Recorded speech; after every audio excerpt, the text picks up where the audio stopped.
Hello everyone, welcome back to my channel Literature Library. I am Akanksha and today we'll be discussing the question answers of The Solitary Reaper by William Wordsworth.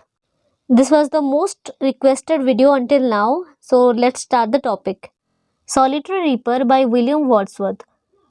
Let's take the first question. What is the central idea of the poem?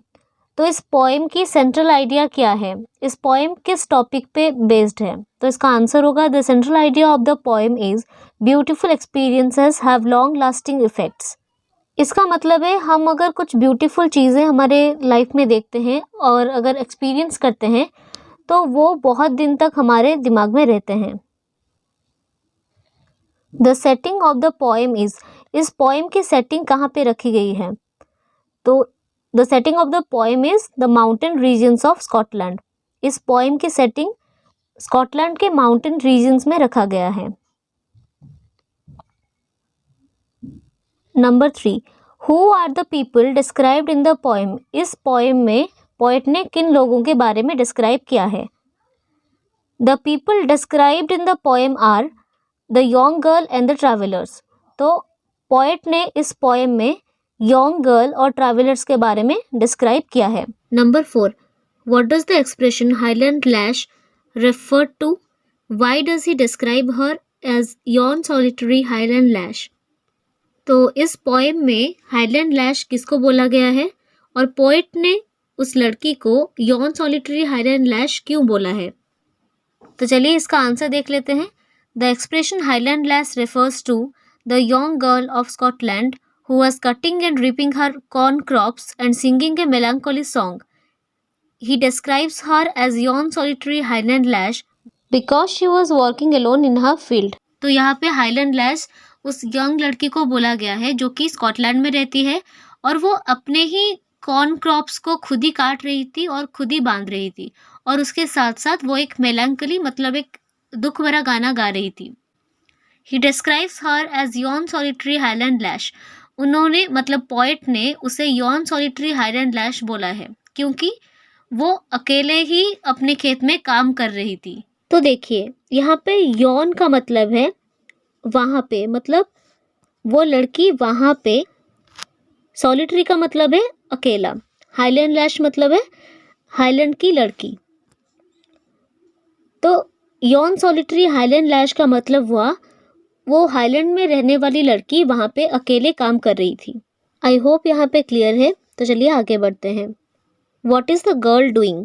वो लड़की वहाँ पे क्या कर रही थी? The girl was cutting, ripping and binding her own grain.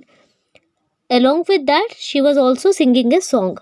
तो वो लड़की वहाँ पे अपने फसल काट रही थी, उसे बांध रही थी और उसके साथ साथ वो एक गाना भी गा रही थी।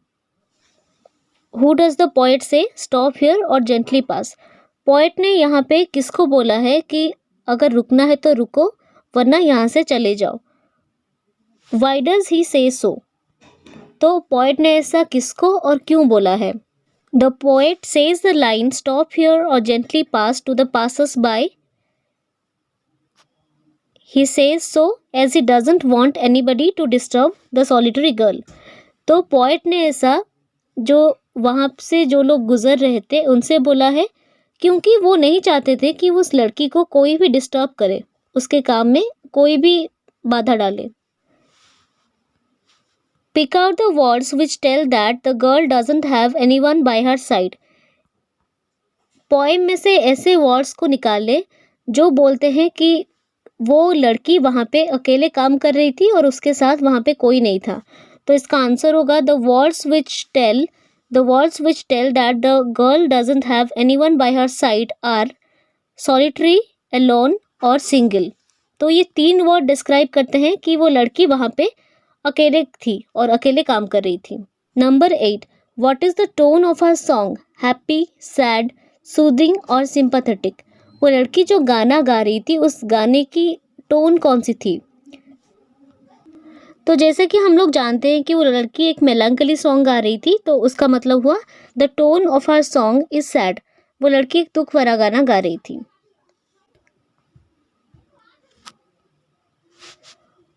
Overflowing with the sound, explain. Overflow का मतलब है अगर ग्लास में अगर आप फुल करके उसके बाद भी पानी डालो तो पानी ओवरफ्लो हो जाता है। तो उस लड़की की वॉइस इतनी स्वीट थी, इतनी सुंदर थी कि वो वैली से ओवरफ्लो हो रही थी। तो इसके एक्सप्लेन करने को बोला है यहाँ पे। तो इसका आंसर होगा the poet wants us to listen the mesmerising voice of the solitary girl. According to him she has a sweet melodious voice and the whole valley is overfilled with her sound। तो यहाँ पे poet ने हमें बोला है कि we should listen, हमें उस गर्ल की वॉइस को सुनना चाहिए। कितनी स्वीट मधुर आवाज में वो गा रही है, जिसकी वॉइस पूरे उस वैली से निकल के बाहर आ रही है। तो चलिए आगे बढ़ते हैं। The solitary reaper song remind the poet of other singers, who are they. तो वो लड़की जो गाना गा रही थी, उस गाने को सुन के पोएट ने और दो सिंगर्स के बारे में याद किया है। वो दोनों कौन है? तो इसका आंसर होगा the solitary reaper song remind the poet of other two singers, they are the nightingale and the cuckoo bird. तो उस लड़की के गाने को सुन के पोएट और दो सिंगर्स को याद करते हैं। एक है नाइटिंगेल और दूसरा है कुको bird. Next question. Who sings welcome notes where, for whom and for what? Welcome note कौन गा रही थी, कहाँ पे गा रही थी, where, for whom किसके लिए गा रही थी, और what for क्यों गा रही थी। तो इसका आंसर होगा The nightingale sings welcome notes in the Arabian sands for the weary bands of travelers। तो जैसा कि हमने पोएम में पढ़ा था कि नाइटिंगेल वेलकम नोट्स गाती है, किसके लिए गाती है? वेरी बैंड्स ऑफ ट्रैवलर्स, जो ट्रैवलर्स थक हार के आके एक छायादार पेड़ के नीचे बैठते हैं, उनके लिए नाइटिंगेल गाना गाती है। और who are crossing the desert, जो लोग उस डेजर्ट को क्रॉस करके जाते हैं, उनके लिए गाती है। It sings for them to reduce their fatigue. तो वो क्यों गाती है? जो लास्ट क्वेश्चन था व्हाट फॉर, वो उनकी थकान को दूर करने के लिए अपनी मधुर आवाज में गाना गाती है। तो चलिए नेक्स्ट क्वेश्चन पे। हुज वॉइस इज थ्रिलिंग, किसकी वॉइस बहुत ही ज़्यादा थ्रिलिंग है? The cuckoo bird's voice is so thrilling. तो कुको बर्ड की जो वॉइस है वो बहुत ही ज़्यादा थ्रिलिंग है। Where does it sing when, cuckoo bird कहाँ पे गाती है और कब गाती है? तो इसका आंसर होगा it sings near the sea in the spring season. तो ये समंदर के किनारे गाती है और स्प्रिंग सीजन में गाती है। Who does Wordsworth compare the farmer girl with और वाई। तो वर्ड्सवर्थ इस फार्मर गर्ल को किसके साथ कंपेयर करते हैं और क्यों करते हैं? तो इसका आंसर होगा Wordsworth compares the farmer girl with nightingale and cuckoo bird. तो वर्ड्सवर्थ नाइटिंगेल और कुको बर्ड के साथ उस लड़की को कंपेयर करते हैं। क्यों करते हैं? लास्ट क्वेश्चन पूछा गया है वाई। तो क्यों करते हैं? Because her tone was as melodious as these two singing birds. उस लड़की की वॉइस इतनी सुंदर थी कि उसे उस दोनों सिंगिंग बर्ड्स के साथ कंपेयर किया गया है। मतलब नाइटिंगेल और कुको बर्ड की तरह ही उस लड़की की वॉइस थी, इसीलिए। The pigeon girl song is not intelligible to the poet because. तो यहाँ पे इंटेलिजिबल का मतलब है ठीक से समझ ना आना। तो पोएट उस लड़की की सॉन्ग को ठीक से समझ क्यों नहीं पा रहे थे? तो इसका आंसर होगा her song is in a dialect he doesn't understand. Dialect means बोली। तो वो लड़की ऐसी बोली में, मतलब ऐसी भाषा में गा रही थी जो पोएट समझ नहीं पा रहे थे। मैंने सॉलिटरी रीपर पोएम के ऊपर एक वीडियो बनाई है। If you want to check out then the link is given in the description box below.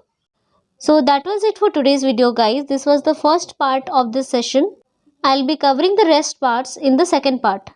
Do let me know in the comment section below if you like this video, and for more related updates stay tuned to Literature Library.